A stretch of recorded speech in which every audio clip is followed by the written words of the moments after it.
सांगाल या संपूर्ण सर्जरीबद्दल कशा प्रकारे? रोबोटिक सर्जरी जो आहे ना, ते आपण नॉर्मली पेशंटचं ऑपरेशन वगैरे लॅप्रोस्कोपीमध्ये करत होते. रोबोटिक आल्यानंतर काय प्रेसिशन जास्त भेटतं. रोबोटमध्ये we can do more precise surgery. Magnification जास्त आहे, ते म्हणून आपण एक चांगला रिझल्ट देऊ शकतो पेशंटला. फॉर एक्झाम्पल नॉर्मल कन्व्हेन्शनल सर्जरीमध्ये पेशंटला फॉर एक्झाम्पल कम्प्लिटली बरं व्हायला 1 महिना लागतं असेल तर रोबोटिक सर्जरीमध्ये 5च दिवस लागणार. In the 6th day he can go back to work, कामाला जाऊ शकतो. जास्त रिझल्ट्स काय की त्यांचा पेन होत नाही, ब्लड लॉस जास्त होत नाही, अर्ली रिटर्न टू वर्क. त्यामुळे काय की पेशंटचं मोस्ट इम्पॉर्टंट गोष्टी काय आहे नावडेज की सुट्टी वगैरे मिळत नाही. It's very difficult to apply for leave and get a leave. Robotic सर्जरीमध्ये काय होणार की result is if I operate on a Thursday and patient आपण मंडेला घरी पाठवू शकतो आणि ट्यूजडेपासून ते वापस परत ते आपलं job. This is the biggest advantage I feel for minimally invasive surgery.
Shashikant Pawar, me CEO आहे कार्यरत कोकिलाबेन धीरूभाई अंबानी हॉस्पिटल नवी मुंबई येथे. आता शस्त्रक्रियाबद्दल बोलायचं तर हे जे हॉस्पिटल आहे आमचं, तिथे सर्व प्रकारची शस्त्रक्रिया केली जाते. म्हणजे सुपर स्पेशालिटी लेवलची टर्शरी केअर ज्याला आपण म्हणतो, लॅप्रोस्कोपिक सर्जरी असेल, लेझर सर्जरी वगैरे असेल, तशा पद्धतीच्या शस्त्रक्रिया केल्या जातात इथे. हाय एंड सर्जरी ज्याला आपण म्हणतो, कॅन्सर असेल किंवा गॉल ब्लॅडरचे जनरल सर्जरी असेल, हर्निया असेल, या सर्व पद्धतीच्या केल्या जातात. आता अत्याधुनिक तंत्रज्ञान ज्याला आपण म्हणतो, जे वाढत जातं, पुढे पुढे नवीन नवीन येत जातं. तर ज्या पद्धतीने आमचा इथॉस आहे कोकिलाबेन अंबानी हॉस्पिटलचा, आमचे चेअरपर्सन आहेत टीना अंबानी मॅडम, अनिल अंबानी मॅडम, त्यांचं एक थॉट प्रोसेस क्लिअर आहे की एव्हरी लाईफ मॅटर, जी टॅगलाईन आहे. तर प्रत्येक पेशंटला त्या पद्धतीची सेवा मिळावी, रुग्णसेवा मिळावी, हे आमचं एक ध्येय आहे. त्यासाठी जे काही तंत्रज्ञान नवीन नवीन येतं, जसं एक्झाम्पल आता जे रोबोटिक्स आहे, आम्ही आज जे लॉन्च केलेलं आहे रोबोटिक सर्जरी, या सर्जरीनी काय होतं की पेशंटला ब्लड लॉस कमी होतो, पेन कमी होतं, लवकरात लवकर तो आपल्या कामावर रुजू होऊ शकतो. आर्थिकरित्या सुद्धा ते काय तेवढं जास्ती महाग नाही आहे. आता हे जे आम्ही प्रोडक्ट घेतलेलं आहे, जे SSI मंत्रा 3.0 ज्याला आपण म्हणतोय, ते प्रोडक्ट जे आहे हे मुंबई आणि नवी मुंबईमध्ये पहिल्यांदा घेतलेलं आहे. तर हे आधुनिक जे आहे ते आम्ही तेच बिलीव्ह करतो की सर्वात चांगलं, सर्वात उत्तम जे असेल ते घेता येईल इथे. आपण ज्याला म्हणतो आपण इंडिजिनियस, म्हणजे मेड इन इंडिया जो आहे हा प्रोडक्ट. त्याच्या व्यतिरिक्त जर आपण बाहेरच्या येणारे दुसरे काही रोबोटिक्स जे अवेलेबल आहेत आपल्याकडे इथे मुंबईमध्ये म्हणा किंवा इतर देशामध्ये, तर त्या ह्याच्याने हे काही कमी नाही अजिबात. हे सर्वात चांगलंच आहे, इकॉनॉमिकल पण आहे, पेशंटला ते अफोर्डेबल पण आहे. आणि ह्या सर्जरीमुळे काय होतंय की हे एक स्टँडर्ड ऑफ केअर म्हणून एक आता बघितलं जाईल, ज्याला आपण म्हणतो की ह्या पद्धतीचीच तुम्ही शस्त्रक्रिया करणार फ्युचरमध्ये जाऊन, की आता एक स्टँडर्ड ऑफ केअर असतं. जसं मलेरियाची ट्रीटमेंट एक स्टँडर्ड ऑफ केअर असतं की हे केलं गेलं पाहिजे, तसं रोबोटिक सर्जरी सुद्धा स्लोली त्याच्यात इव्हॉल्व्ह होईल. जसं लॅप्रोस्कोपिक पहिलं नाही म्हणायचं की चला आपल्याला लॅप्रोस्कोपिक थोडं महाग पडेल किंवा ही कशाला ओपनच करू, पण आता लॅप्रोस्कोपिक स्टँडर्ड ऑफ केअर झालेलं आहे आणि हे ऍक्सेप्ट झालेलं आहे. इन्शुरन्स पण कव्हर करतं. सेम वे आता हे पुढे पुढे आपण जसं जाऊ, आता 3-4 वर्ष म्हणाल, तर एक स्टँडर्ड ऑफ केअर बनेल की या शस्त्रक्रिया आपण रोबोटिक्स थ्रूही केल्या जाऊ शकतात आणि केल्या जातील. आता हे एक आपलं आता फ्युचर येणार आहे इंडियामध्ये. बाहेर वेस्टर्न कंट्रीज, युरोपियनमध्ये ऑलरेडी झालेलं आहे. इंडियामध्ये पण ऍक्सेप्टेबिलिटी वाढत आहे आपल्याकडे, आणि ते अफोर्डेबिलिटी जो काही पार्ट आहे तो पण याच्यात हा इंडियन प्रोडक्ट असल्यामुळे अफोर्डेबिलिटी पण आपण तो जो पार्ट आहे तो कव्हर करू शकतो त्याच्यामध्ये. मैं इधर पे पहली बार आया था अपना बॉडी चेकअप करने के लिए. उसमें मुझे मिला कि गॉल ब्लैडर में स्टोन है. उसके बाद डॉक्टर के साथ जब मैं मिला तो डॉक्टर ने मुझे बताया कि ये एक ऑपरेशन के थ्रू ही निकल सकता है. बाद में फिर डॉक्टर ने मुझे दूसरी सर्जरी जो कॉमन सर्जरी होती है और रोबोटिक के दोनों का डिफरेंस बताया कि दोनों में क्या डिफरेंस होगा और आपको कैसा फील हो सकता है. उसके बाद मैंने फिर डिसीजन लिया कि बिकॉज मेरे को डॉक्टर ने कॉन्फिडेंस दिया कि ये करने से आपको काफ़ी फ़ायदा होगा, उस हिसाब से मैंने फिर ऑपरेशन करा. अभी कैसा महसूस कर रहे हैं आप? अभी काफ़ी कंफर्टेबल है, कोई दर्द नहीं है. हीलिंग भी काफ़ी जल्दी हो गया है क्योंकि मैंने भी कुछ अपने फ्रेंड से सुना था कि थोड़ा टाइम लगता है हील होने में, 2-3 हफ्ते लग जाते हैं. बट आज मेरा 10वां दिन है. I am very comfortable. मुझे कोई प्रॉब्लम नहीं है, दर्द नहीं है और मैं अपने नॉर्मल लाइफ अपने हिसाब से जी पा रहा हूँ. सजेस्ट क्या करना चाहेंगे आप? मैं तो बोलूँगा कि हर पेशेंट को एक बार जिसकी भी ये प्रॉब्लम है उनको रोबोटिक करने से उनको भी फ़ायदा मिलेगा क्योंकि वो घर अपना जल्दी जा सकेंगे और अपना निजी ज़िंदगी अपने हिसाब से जल्दी जी पाएंगे. So it's like embracing this technology is going to surely help us pass the benefit to patients. The instruments are connected to the robotic arms.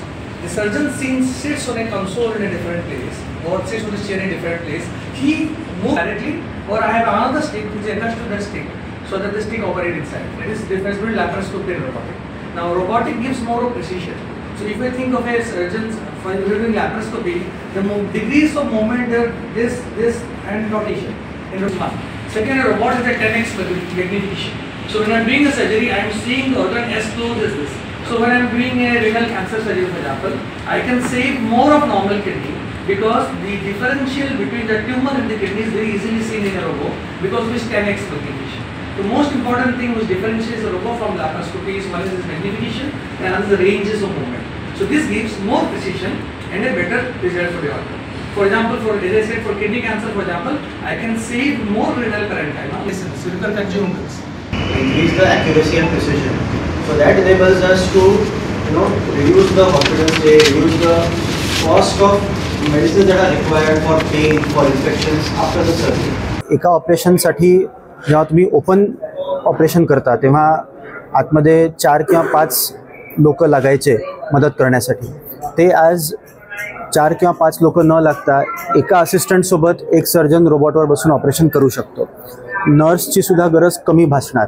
So नक्कीच त्याच्यामध्ये स्टाफची कमतरता भासणार नाही. कमी स्टाफमध्ये कमी लोकांमध्ये हे ऑपरेशन्स होऊ शकतात आणि त्या प्रित्यर्थ आपण अजून जास्त ऑपरेशन करू शकतो कारण तेवढेच लोक आपल्याकडे आहेत. त्यामुळे आपण जास्त ऑपरेशन कव्हर करू शकतो, जास्त लोकांना याचा फायदा करून देऊ शकतो. सर आपलं नाव? डॉक्टर प्रसाद पांडे. मी गॅस्ट्रोइंटेस्टिनल आणि लिव्हर आणि पॅनक्रियासचा सर्जन आहे. सो बेसिकली हमारे पास we have a very state of the art department of emergency. It's a 9 bedded emergency department. 9 bed का इमरजेंसी है. हर बेड में मल्टीपारा कार्डियक मॉनिटर्स है हमारे पास. एनी इक्विपमेंट आप सोचेंगे ना, everything is available in the emergency.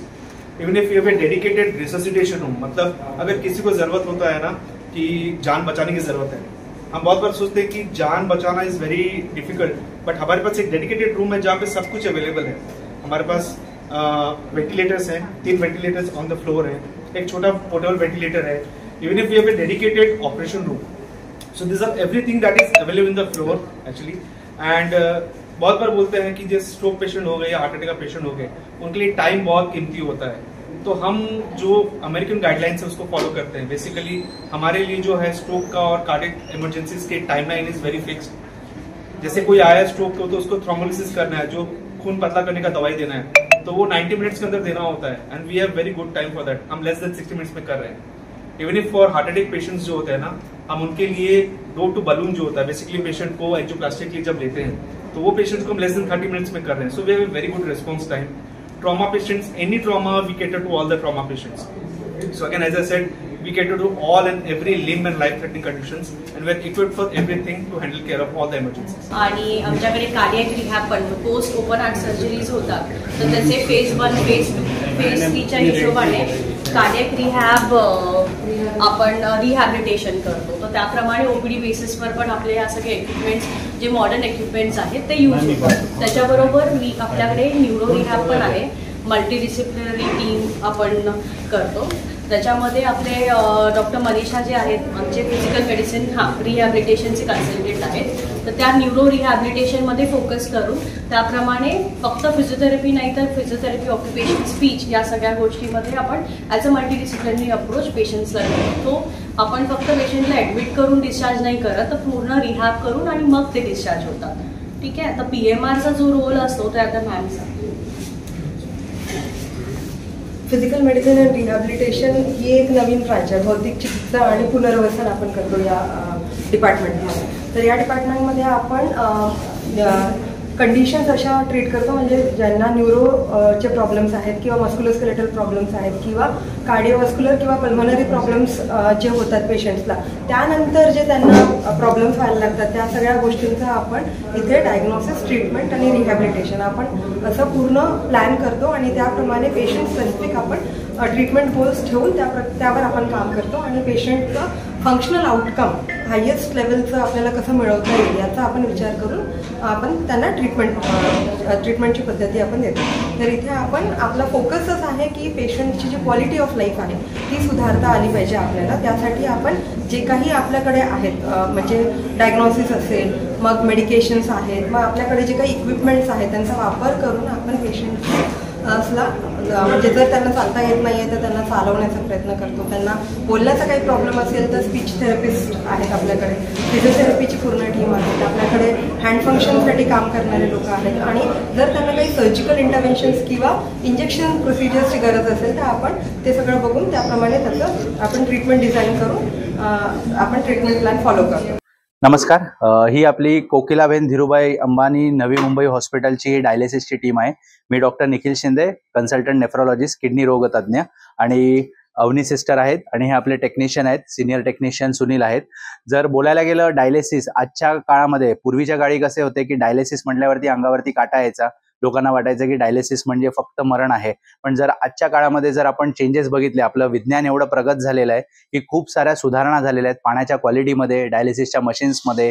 त्याचप्रमाणे लोकांमध्ये पण एक इम्प्रूव्हमेंट झालेली आहे की हा डायलिसिस केल्यावरती माणूस बरा होतो. तर हे आपल्या डायलिसिस युनिटमध्ये जर बोलायला गेलं, सध्याच्या काळामध्ये आपण डायलिसिस केल्यावरती ज्यांची किडनी ही खराब आहे किंवा किडनी काम करत नाहीये, शरीरातली घाण आणि ऍसिड ही निघत नाहीये, त्यांना आपण एक जीवदान देतो. पण आपली किडनी जशी 24 तास काम करते, जशी 7 दिवस 168 तास काम करते आठवड्याला, आम्ही फक्त पेशंटचे 12 तास मागतो. ॲटलिस्ट 4 तासाचे 3 सेशन जर असे केले तर नॉर्मल जे आयुष्य असतं, आपलं जे जीवन असतं ते आपण जगू शकतो.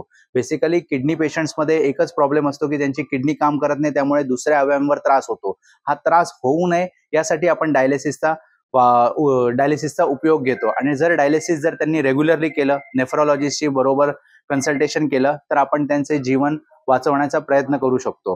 डायलिसिसचा एक दुसरा पार्ट असतो, जर किडनी ट्रान्सप्लांटसाठी जर आपण या पेशंट्सला जर आपण एनकरेज केलं, त्यांच्या घरामध्ये जर कोणी किडनी देणारं असेल तर आपण त्यांना अजून एक नवीन जीवदान देऊ शकतो. त्यामध्ये डायलिसिस पासून त्यांना पण वाचवू शकतो. जर बोलायला गेलं आपल्या डायलिसिस युनिटमध्ये, कोकिलाबेन हॉस्पिटलमध्ये नवी मुंबईला सध्या आपण इंटरनॅशनल स्टँडर्ड गाईडलाईन्स नुसार डायलिसिस करतो, ज्यामध्ये इन्फेक्शन क्वालिटीची जे प्रोटोकॉल्स असतात जे पूर्ण जगामध्ये वापरले जातात. तर मागच्या 7 वर्षापासून आपण दर महिन्याला एक पाण्याची चाचणी करतो. जर पाणी हे डायलिसिस युनिटसाठी सगळ्यात उत्तम असणं आवश्यक असतं. जर पाण्याची क्वालिटी जर इम्प्रूव्ह असेल, चांगली असेल, तर पेशंट एकदम फर्स्ट क्लास असतो. तर मागच्या 7 वर्षामध्ये दर महिन्याला आपलं जे एंडोटॉक्सिन म्हणजे जे घाणीचं प्रमाण असतं ते एकदम निगेटिव्ह आहे. तर त्यामध्ये आपल्या हॉस्पिटल हे एक चांगला एक डायलिसिस युनिट प्रोव्हाइड करते या आजूबाजूच्या लोकांसाठी. दुसरी गोष्ट, आपण इथे एक व्हायरल इन्फेक्शन तुम्ही ऐकले असतील, हिपॅटायटिस बी, हिपॅटायटिस सी असे पेशंट्स पण असतात डायलिसिसमध्ये. तर त्यांना पण आपण डायलिसिसची सेवा पुरवतो आपल्या डायलिसिस युनिटमध्ये. त्यांची प्रोसेसिंग आणि त्यांची सगळी व्यवस्था आपण वेगळी करतो की जेणेकरून क्रॉस कंटॅमिनेशन किंवा दुसऱ्या पेशंटला ते व्हायरल इन्फेक्शन होऊ नये याची सगळी काळजी घेतो. यासाठी हे सगळे टेक्निशियन्स आणि नर्सिंग स्टाफ हा पूर्ण इन्फेक्शन प्रोटोकॉल्सला फॉलो करतो. आजच्या काळामध्ये तुम्ही ऐकलं असेल, कोविड नंतर खूप तरुण माणसांना पण किडनी अफेक्ट झालेली आहेत. जे काम करणारे असतात, इंजिनियर्स, डॉक्टर्स किंवा बँकेत काम करणारे, की ज्यांना रेग्युलर सोमवार ते शनिवारमध्ये डायलिसिस करणं थोडं डिफिकल्ट पडतं, तर आपल्याकडे संध्याकाळी पण डायलिसिसची फॅसिलिटी आहे. आणि आत्ताच रिसेंटली आपण रविवारी पण डायलिसिसला सुरुवात केलेली आहे, जेणेकरून जे ऑफिस गोईंग पीपल असतात, की ज्यांना सुट्टी काढणं थोडं डिफिकल्ट असतं कामापासून, तर त्यांना रविवारी पण आपण डायलिसिसची सुविधा पुरवतोय. आपल्याकडे डायलिसिस, नुसतं डायलिसिस नाही तर आपल्याकडे हिमोडायफिल्ट्रेशन, एक चांगल्या क्वालिटीचं डायलिसिसचं मशीन पण अवेलेबल आहे, ज्याच्यामध्ये पेशंटचं क्रियाटिनिन म्हणून जी चाचणी असते ती क्रियाटिनिन कमी करायला मदत होते, युरिया कमी होतं, हिमोग्लोबिन वाढतं, त्यांना ताजंतवानं वाटतं. त्यामध्ये त्यांचे जे शरीरातली जी घाण आणि ऍसिड काढण्याची क्षमता जी नॉर्मल डायलिसिसमध्ये असते ती हिमोडायफिल्ट्रेशनमध्ये बऱ्यापैकी होते. तर हिमोडायफिल्ट्रेशनची पण फॅसिलिटी आपल्याकडे आहे. आणि दुसरं एक CRRT म्हणून त्याला आम्ही म्हणतो कंटिन्युअस रिनल रिप्लेसमेंट थेरपी. तर अशा पेशंट्सला ज्यांना लिव्हर किंवा मेंदूचा त्रास आहे किंवा ज्यांची हृदयाची कार्यक्षमता खूप कमी आहे, BP खूप कमी आहे, तर नॉर्मल डायलिसिसमध्ये अशा पेशंट्सला डायलिसिस करणं डिफिकल्ट असतं, की ज्यांचा BP कमी असतो. तर या पेशंट्सला पण CRRT नावाची सुविधा आपण ICU मध्ये प्रोव्हाइड करतो. सध्या आपण आपल्या हॉस्पिटलमध्ये हिमोडायलिसिस, हिमोडायफिल्ट्रेशन, CRRT याचबरोबर प्लाझ्मा फरेसिस, काही आजार असतात की ज्याच्यामध्ये शरीरातली काही घाण असते, अँटीबॉडीज असतात, त्या रिमूव्ह करण्यासाठी प्लाझ्मा फरेसिसची आवश्यकता असते, तर ती पण आपण प्रोव्हाइड करतो. नेफ्रोलॉजिस्टचा इकडे 24/7 अवेलेबिलिटी असतेच, वेदर इट इज फोन किंवा स्वतः. आणि टेक्निशियन्स आणि नर्सिंग स्टाफ हा नेहमी अवेलेबल असतो. डायलिसिससाठी आम्ही असं कधीच बघत नाही की सकाळचे 4 वाजलेत की रात्रीचे 12 वाजलेत की सकाळचे 10 असतील. तर दरवेळेस डायलिसिस फॅसिलिटी आपल्याकडे अवेलेबल आहे. माझं नाव सचिन जेटे. मला किडनी डायलिसिस झालेलं, त्याच्या रिलेटेड मला ट्रीटमेंट करण्यात आली.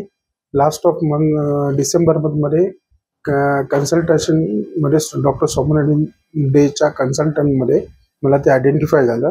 त्याच्यानंतर मला ही सर्जरी जानेवारी 12ला करण्यात आली. आणि त्याच्यामध्ये मला 2 गोष्टी आयडेंटिफाय झाल्या. एक नॉर्मल सर्जरी जी जनरल सर्जरी होते अगेन्स्ट रोबोटिक सर्जरी. तर त्यांनी रोबोटिक सर्जरीचे मला बेनिफिट्स किंवा त्याचे आफ्टर सर्जरी रिकव्हरी चान्सेस किंवा त्याचं पेनलेस सर्जरी होते, याचे सगळे ॲडव्हान्टेज त्यांनी मला समजावून सांगितले. आणि we can go to robotic surgery. तुम्हाला असं मनामध्ये कुठली भीती वाटली नाही का ज्यावेळेस आपण सर्जरी आपली होते, रोबोटिक सर्जरी होते, डॉक्टर असेल ते वेगळं असतं आणि रोबोटिक असेल ते वेगळे, तर काय अशी भीती कधी वाटली तुम्हाला सर्जरी करताना? नाही, त्याच्यामध्ये मी टेक्नॉलॉजी समजून घेतली. This is advance technology for in India. तर ते आपल्याला एक मेंटली पण प्रिपेअर झालं पाहिजे, ते अडॉप्ट केलं पाहिजे आणि त्याप्रमाणे त्या टेक्नॉलॉजी प्रोसेसप्रमाणे केले पाहिजे. आणि meanwhile doctor Somnath Dey is very well experience in Dhirubhai Ambani hospital and they are very super services for us in hospitality, housekeeping, nursing staff, all are म्हणजे त्यांनी सर्व प्रकारचे आम्हाला इथे फॅसिलिटी बेस्ट प्रोव्हाइड करेल.